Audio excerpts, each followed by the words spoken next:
All right, I have here open Leviticus 23:11 in the online interlinear, and what we want to discuss today is the timing of Shavuot, because the timing of Shavuot, otherwise called the Feast of Pentecost or the Feast of Sevens, the Feast of Weeks, is intricately related to the timing of the Passion and our understanding of the first of the Sabbaths. Now, of course, everything important is controverted or has a controversy about it.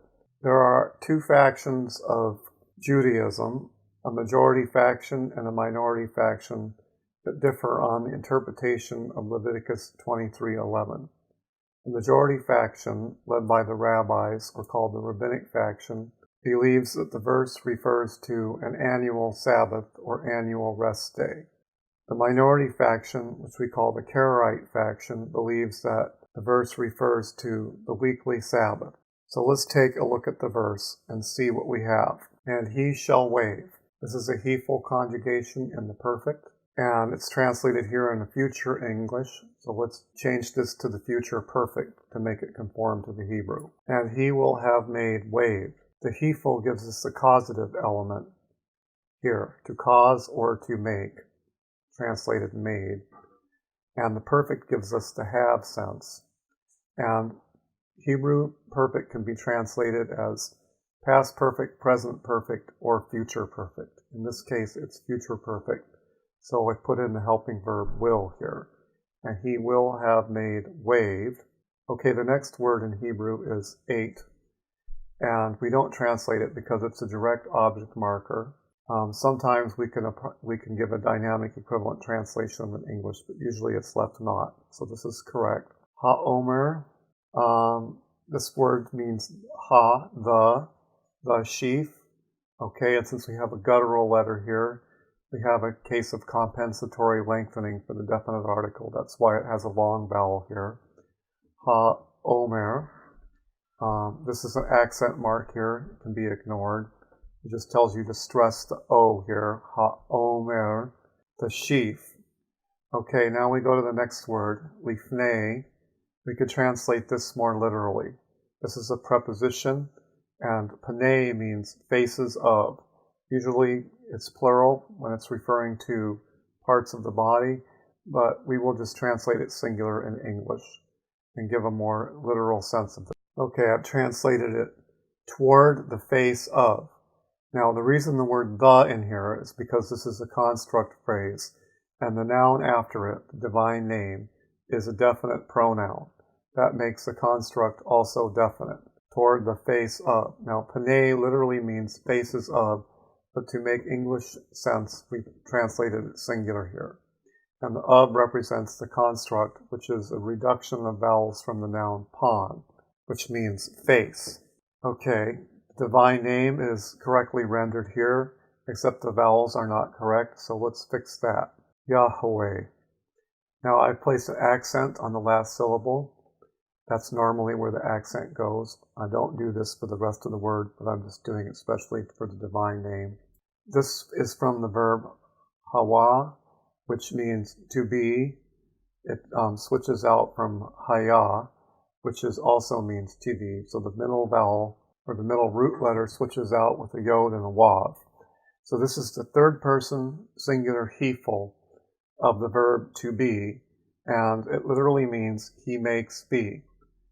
If anyone should dispute that this is the correct divine name, then they may consider this a substitute for whatever they think the divine name is, and its meaning will be he makes be, which is literally what it means. There's no doubt that this form means he makes be. So there's no doubt that the meaning of the word is correct, because Yahweh is the creator.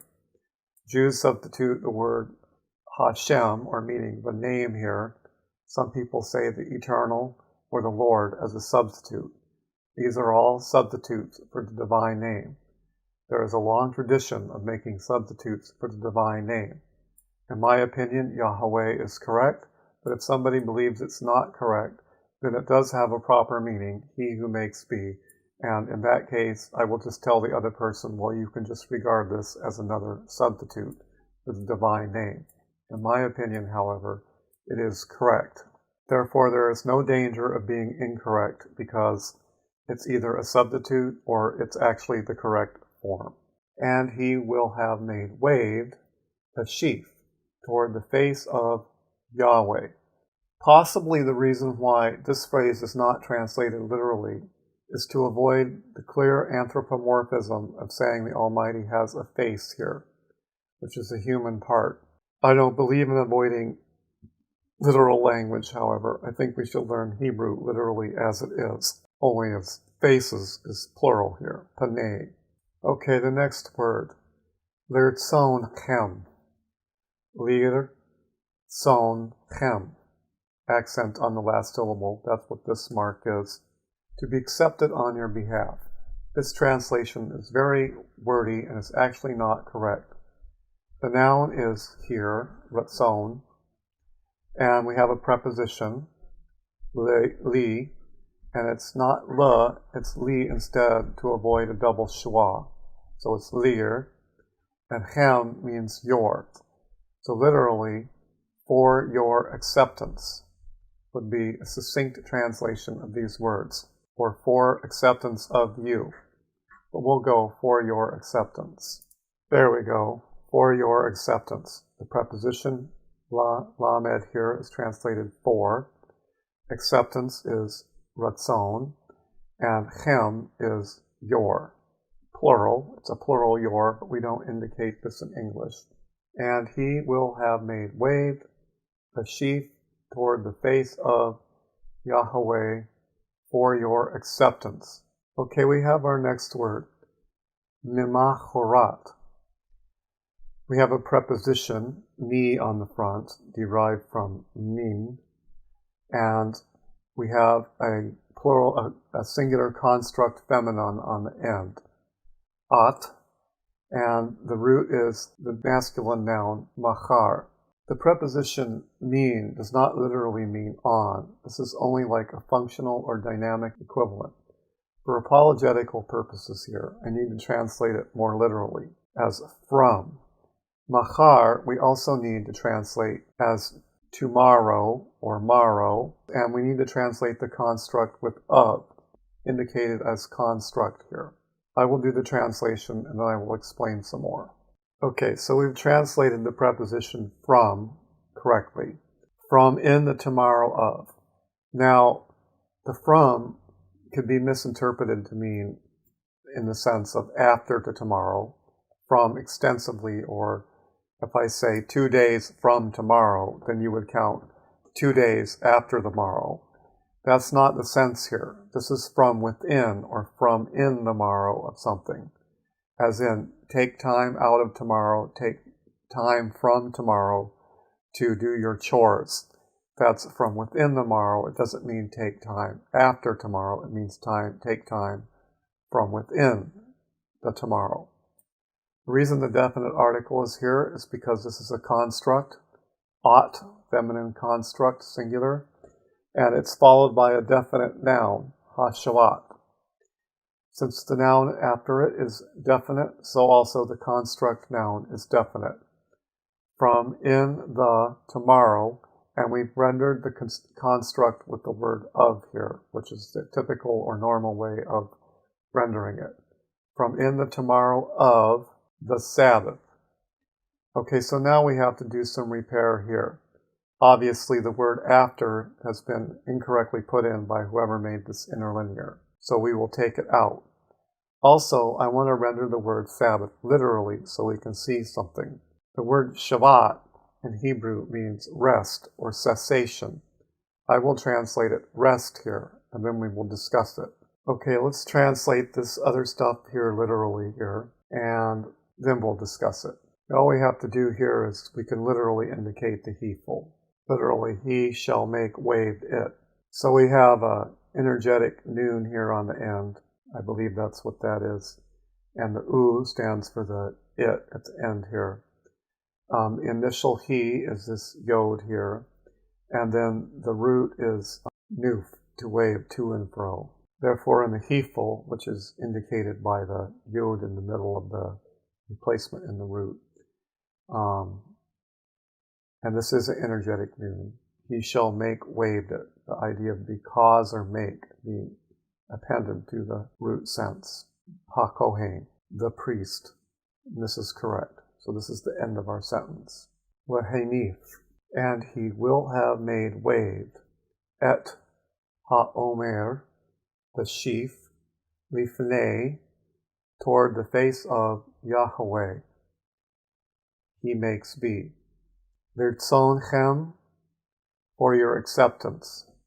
From in the tomorrow of Nemachorat ha-Shavuot, the rest. He shall make waived it, the priest.